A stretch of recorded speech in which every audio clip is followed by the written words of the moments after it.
Every morning from Monday to Friday, I'm swayed by packed commuter trains. Commuting by train is tough. It would probably be easier if your home was close to a starting station, or if your workplace was in the opposite direction and you could get a seat. But my commute is on one of the most congested sections in the US, comparable to some major cities. When boarding, unless the station staff pushes you in, not everyone in line can get on.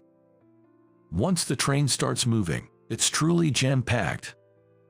People are squeezed tightly from all sides, to the point where you can fall asleep standing up without falling over. You can't even read a book or look at your cell phone. It's like you're just cargo being transported. Every day, during this torturous time of waiting for the train to get to the transfer station, I felt mentally and physically drained. My name is Jake. I'm 39 years old. I'm just a regular Joe working for a small company.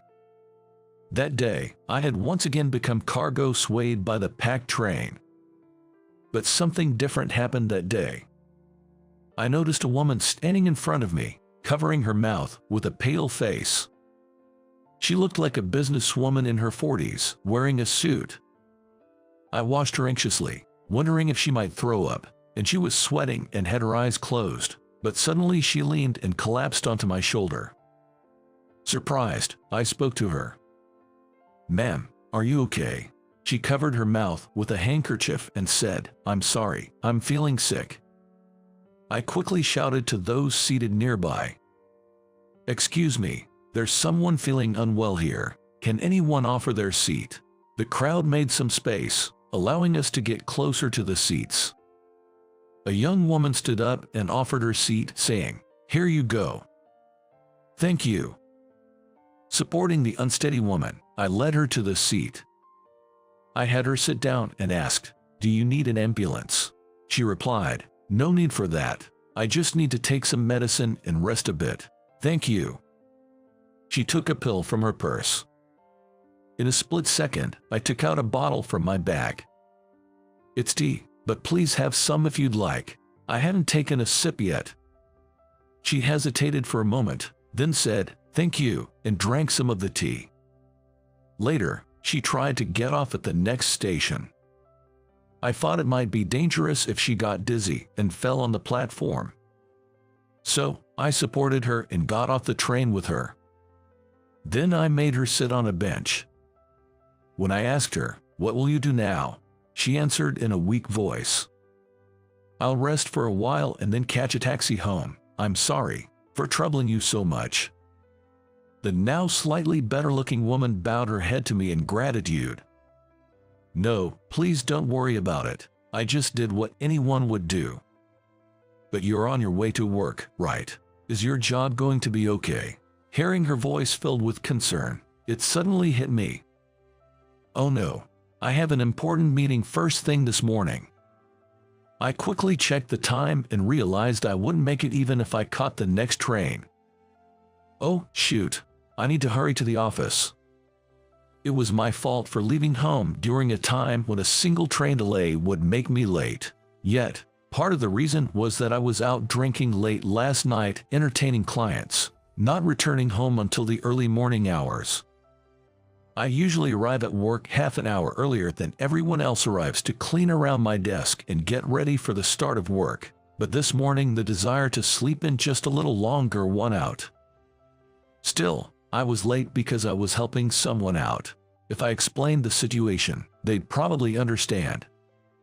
That's what I was hoping. Anyway, I better get going then. With that, I started to move away from the woman. However, she said, "Wait, please. I'm sorry, but could I get your contact information to thank you later?" "No need for that. There's no need to go out of your way." I waved my hand dismissively in front of my face. "But," she started to say just as the next train pulled into the platform. I need to go. Take care." With that, I hopped onto the train through its open doors. When I arrived at the office, the meeting had already begun. "Good morning. Sorry I'm late." "You're late, Jake. What were you doing?" But the manager, Roger, didn't believe me. "I'm sorry, there was someone on the train who fainted. I was helping her out, and it made me late." I recounted the events exactly as they happened. But Roger didn't believe me. "Don't lie. Even if you pretend to be the good guy, there's no proof. If the train was delayed, there'd be a delay notice. But helping someone, there's no way to prove you really did that. Without proof, I can't trust you." Come on. How could I possibly have proof? Figures. Coming up with such an obvious lie. "You really are a simple thinker, aren't you? Dropout." He began berating me. "I can't believe you'd come up with something like that. Trying to play hero. A guy like you, it doesn't suit you at all. Why can't you understand that?" Yes, I dropped out of high school and started working in a factory, then switched to this company 3 years ago. From Roger's point of view, a graduate of a prestigious university, I was probably nothing more than a lowly worker. But the reason I dropped out was due to family circumstances. It felt unfair to be ridiculed for helping someone. While I enjoy my job, I've always hated Roger, who constantly looked down on me. Not just for belittling remarks, but also for petty harassment and even stealing the credit for my sales accomplishments. Despite knowing I come in early every morning, he'd mockingly comment, "Must be because you're inefficient and need the extra time. What a pity." It seemed like he genuinely enjoyed belittling others. Even after he said there was an important meeting today and that I shouldn't be late, he paused it just to chew me out. This man was truly something else. The rest of the team just watched in silence. Being ridiculed in front of everyone was embarrassing, and it felt terrible. Because of him, it felt like the other employees were also looking down on me. They might even be mocking me behind my back. It's all his fault. If only he wasn't here, work would be so much more enjoyable. That's what I always thought. 10 days later, the company hosted its anniversary party. This party is held every 5 years. Everyone from the CEO down to the employees has to attend. Plus, married attendees are required to bring their partners. Some even bring their fiancés or significant others. I heard through the grapevine that those with small children are allowed to bring them as well. As part of the company's benefits, it's an opportunity for families to enjoy a nice meal together. But I'm single, so I had no choice but to attend alone. Man, this roast beef is delicious. So many types of drinks, hard to choose. The food's great, and drinks are all you can have, so I'm content. The venue is a hotel banquet hall, stocked with fancy champagnes and wines. Wonder what I should eat next. Maybe I'll go for some shrimp. As I was getting food from the serving tray, someone called out from behind. "Aunt Jake, here by herself." I recognized the voice, and turning around, there was that annoying Roger. He was accompanied by his wife and college-going daughter.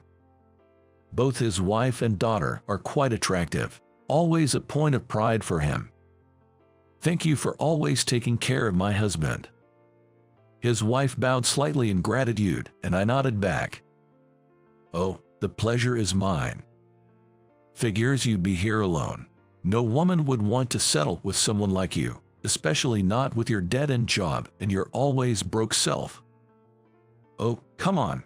Hearing Roger's words, instead of reprimanding him, his wife and daughter burst into laughter. Like father, like daughter, I guess. No matter how beautiful, I wouldn't envy a man married to a woman who mocks others like that. Even if such a woman proposed, I'd decline. Just then, a woman's voice came from behind me.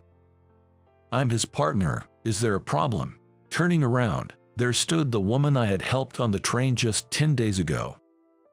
I was stunned.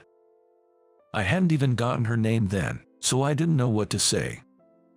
Then Roger looked at her and said, "Wait, Susan." Seems he knew her. "Susan is with him. What's going on?" Roger looked shocked. But the woman, now known as Susan, didn't respond. Instead, She took my hand and pulled me aside. "We need to talk. Can we step out for a moment?" We left the banquet hall and sat on a sofa in the lobby. "I'm sorry for butting in like that. It must have been a surprise, but I just couldn't stand hearing what he was saying about you," she said, looking genuinely concerned. "You're Susan, right? What brings you here?" When I asked, she smiled and said, "I used to be married to the CEO of this company. We divorced 3 years ago, but now I work as an accountant here." The CEO's ex-wife. I had no idea. I'd heard rumors that the CEO was divorced and single. "Really? I'm sorry for suddenly claiming to be your partner." "No, you actually saved me. Thank you." Remembering Roger's shocked face earlier, I felt a weight lifted. "Thank you for helping me the other day." We bowed to each other, expressing our gratitude. "So, would you like to continue as my partner for the rest of the party?" "Really? Are you sure?" "Sure, if you're okay with it. Consider it a thank you for the other day." "Oh, right. I haven't asked for your name yet." "It's Jake. My name is Jake." "Well, Jake, nice to meet you." She stood up and intertwined her arm with mine. We then made our way back to the party. From that point on, we behaved as if we were a couple. I overheard my boss saying loudly, "I can't believe someone like him is dating an elite woman like Susan. Unbelievable." At that moment, a colleague from my department approached. "How did you and Susan meet, Jake?" I was at a loss for words. Susan then quickly spoke up. "When I felt sick on the train, Jake, who happened to be in the same car, helped me out." "Wait, was that the story behind why you were late the other day?" So it was true. The colleague mentioned this while sneaking glances at Roger, who was a little ways off. It seemed Roger had heard and looked quite uncomfortable. Of course, I wouldn't lie about being late. "Jake, you were late because of me. I didn't know. I'm sorry." "No, it's okay. Don't worry about it." After that, Susan and I chatted about various things. We found out that both of us read the financial newspapers and had a lively discussion on the topic. After the party ended, we went to a small get-together, just the two of us. We shared more personal stories there. I grew up in a single-parent household, and my mother fell ill when I was in middle school. I had to drop out and have been struggling financially ever since. When I told her this, Susan was very sympathetic. Though she graduated from a top-tier university, she never looked down on others. She praised me for working hard despite my circumstances. She never boasted about her education or income and treated everyone equally. I genuinely admired that about her. I've been meaning to ask, Susan, do you have any health issues? I had always wondered why she fainted on the train that day. I hope she's okay. No, I just wasn't feeling well that day. I don't have any chronic illnesses. She said this cheerfully. I felt relieved to hear it. She also shared why she divorced her ex-husband, the CEO. He had been unfaithful multiple times. Fed up with the constant affairs, she said that she initiated the breakup. The CEO got custody of their high school-aged son, while Susan got custody of their middle school-aged daughter. The daughter said she was spending the night at a friend's house and didn't come to the party. I can't believe someone would cheat on a wonderful woman like you. I swear I'd never do something like that, I blurted out, perhaps a bit tipsy. But it was how I genuinely felt. She smiled warmly. This evening set the stage for Susan and me to meet more often. Later, I heard that Roger got into hot water with the CEO for mocking me for being single at the party. Makes sense. The CEO himself was once divorced and single. Turns out, he also started his business right after dropping out of middle school. Someone had reported Roger's inappropriate comments and the CEO was livid. Whether that was the reason or not, he was soon transferred to a branch office in Texas, known for its strict management. He's probably having a tough time there. Our department became much more pleasant to work in without his negative influence. After that, I was always nervous about what the boss would say if he found out I was with Susan at the party. However, when I passed him the other day, he said, "Hey, take care of Susan," and gave me a friendly slap on the shoulder. In a way, I was impressed by his magnanimity. Fast forward 6 months. I mustered up the courage to ask Susan out formally, and to my delight, she happily agreed. She introduced me to her middle school-aged daughter, who turned out to be such a well-behaved, cheerful girl, and she was supportive of our relationship. I never thought at my age I'd be dating such a wonderful woman. I'm even thinking about proposing next year. Before meeting her, I had given up on marriage and having kids. But now, I might suddenly have a lovely wife and a wonderful daughter in my life. I can't help but daydream about our married life together. For now, I want to cherish every moment with Susan and deepen our bond.